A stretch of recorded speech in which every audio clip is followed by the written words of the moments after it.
बिस्मिल्लाहिर्रहमानिर्रहीम। अस्सलाम वालेकुम नाजरीन, मैं हूं आपका होस्ट मुदस्सर मजीद चौधरी। प्रोग्राम बाशऊर पाकिस्तान के साथ आपकी खिदमत में हाज़िर हैं।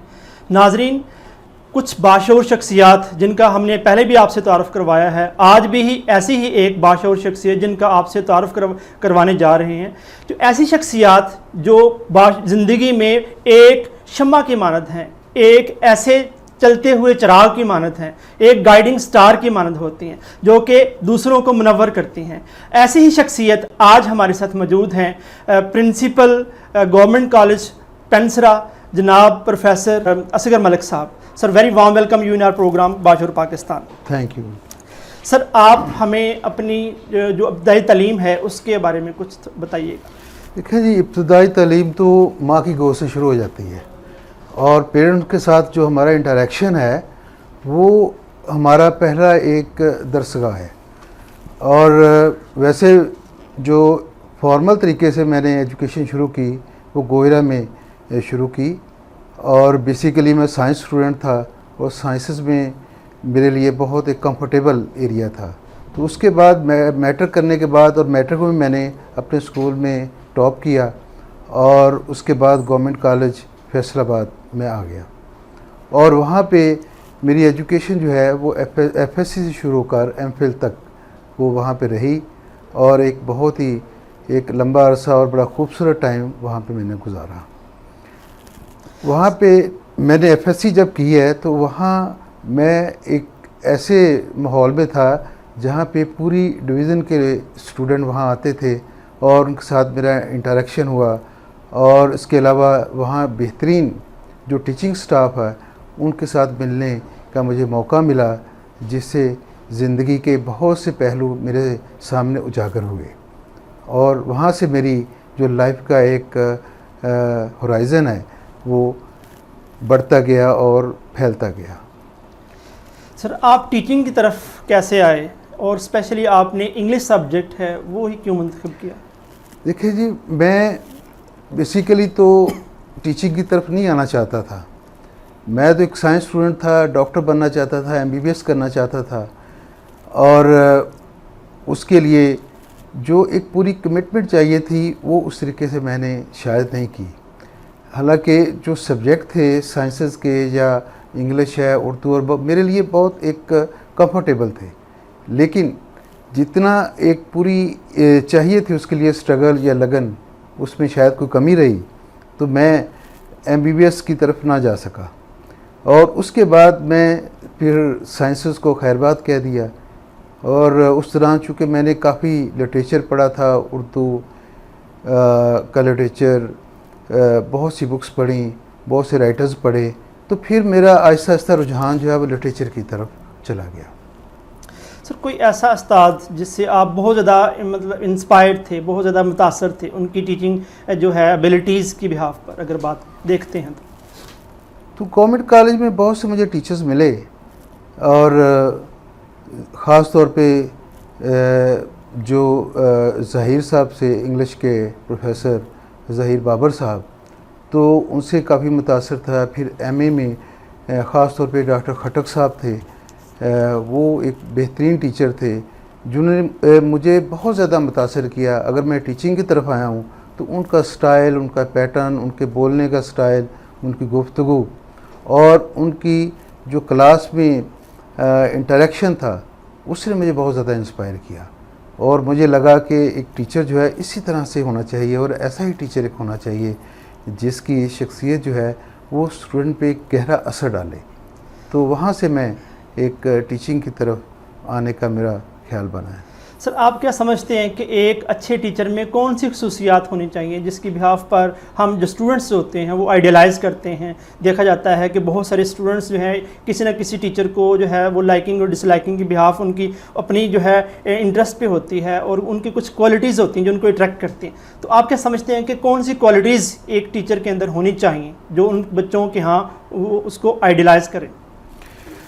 देखिए जी, उसमें कुछ ऐसी चीज़ें हैं, कुछ पॉइंट्स ऐसे हैं जो बेहतरीन टीचर के लिए बहुत ज़रूरी हैं। सबसे पहले तो टीचर का अपना सब्जेक्ट है कि उसके अंदर उसको पूरी कमांड होनी चाहिए।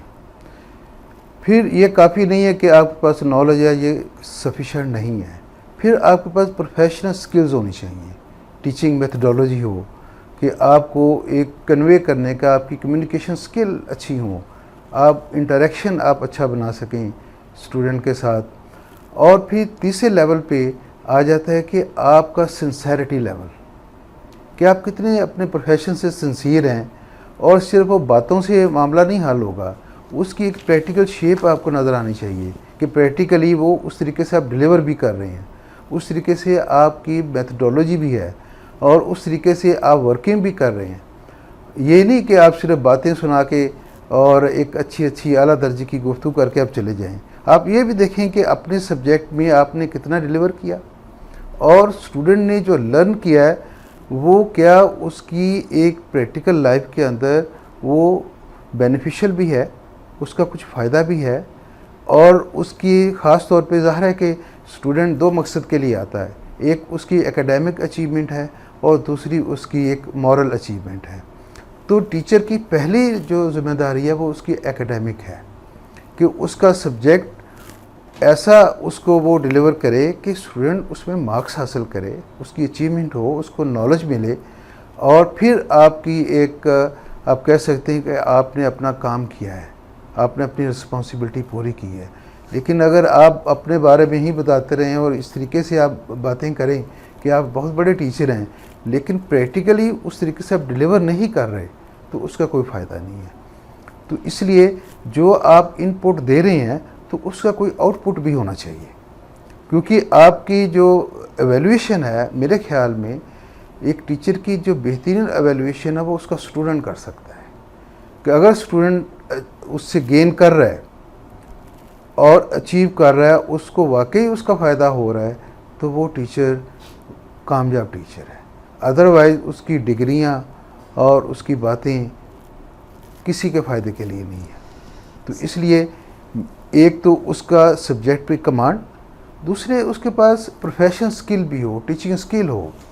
फिर तीसरा लेवल उसका सिंसेरिटी लेवल है, जो उसके काम के अंदर उसकी एक्चुअल उसकी स्पिरिट होगी काम की, कि उससे वो पंक्चुअल भी होगा, उससे वो रेगुलर भी होगा, उसमें क्लास में वो प्रेपरेशन भी करके आएगा। और ये जो कह देना कि मैं जी बस एक टीचर हूँ, मुझे पढ़ने की ज़रूरत नहीं है, मुझे एक लेसन तैयार करने की ज़रूरत नहीं है और उसके बगैर मैं तो जाता हूँ और पढ़ा देता हूँ, तो ये सिर्फ ऐसे ही गॉसिपिंग वाली बात है। उससे आप एक अच्छा आउटपुट नहीं ले सकते स्टूडेंट से। एक स्टूडेंट को आउटपुट देने के लिए आपको भी एक बेहतरीन तरीके से तैयारी करनी चाहिए और अपने सब्जेक्ट की कमांड हो, और फिर आप क्लास में प्रिपेयर होके आएँ, ना अपना टाइम वेस्ट करें ना स्टूडेंट का टाइम वेस्ट करें। और जब वहाँ से स्टूडेंट फारग होके जाए तो वो आपको सारी ज़िंदगी याद अच्छे लफ्ज़ों में याद करें, अच्छे लफ्ज़ों में याद करें। नाजरीन मैं आपको बताता चलूँ कि असगर मलिक साहब, प्रोफेसर असगर मलिक साहब ने बुक एडवांस आइडियल लिखी है, जो कि FA-FSC लेवल पर पढ़ाई जाती है डिफरेंट कॉलेजेस में। हर साल हज़ारों स्टूडेंट्स आपकी किताबें पढ़ के जो हैं वो माशाल्लाह पास होकर आगे डिफरेंट अपनी ज़िंदगी के जो आला तालीम के लिए जाते हैं। तो सर आपको ये ख्याल कैसे आया एडवांस आइडियल बुक जो है FSC में, तो आपने इसका पर्पज़ क्या है, इसका मकसद क्या है और आपने क्यों सोचा कि एक बुक की ज़रूरत है? देखिए जी, उसमें जब एक प्रैक्टिकली मैंने काम किया, पढ़ाया, वर्क किया, और उस दौरान बेशुमार बुक्स मैंने पढ़ी जो मार्केट में अवेलेबल थी, जो स्टूडेंट प्रिपेयर करते थे।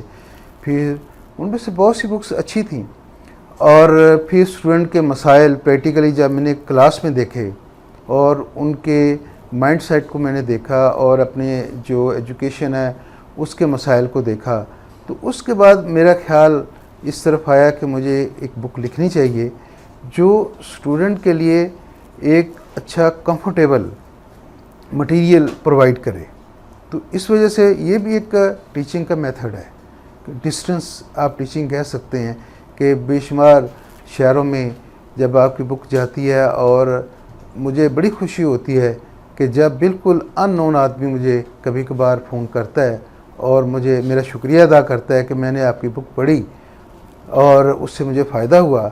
मैं उस स्टूडेंट को जानता हूँ, ना उस शहर में मैंने कभी किताब भेजी, वो उसने कहीं से ली, कहीं से मार्केट से ख़रीदी और मुझे उसका फ़ोन आता है तो मैं समझता हूँ कि मेरी जो मेहनत है वो रंग ले आई और उसका फ़ायदा हो गया। तो स्टूडेंट जो उससे लर्न करते हैं तो वही एक मेरे लिए उसका एक बेहतरीन रिवार्ड है। बिलाशुबा एडवांस आइडल जो किताब है वो ऐसे स्टूडेंट्स जो कि FFSC कर रहे होते हैं उनके लिए बड़ी एक आसान वर्डिंग में एक्सप्रेस की गई है। तो बहुत सारे स्टूडेंट्स हर साल इसको पढ़कर पास होकर अपनी ज़िंदगी में आगे जो है डिफरेंट लाइफ में आगे बढ़ते हैं। तो we are going to have a short commercial break, so see you after a short commercial break, so stay with us.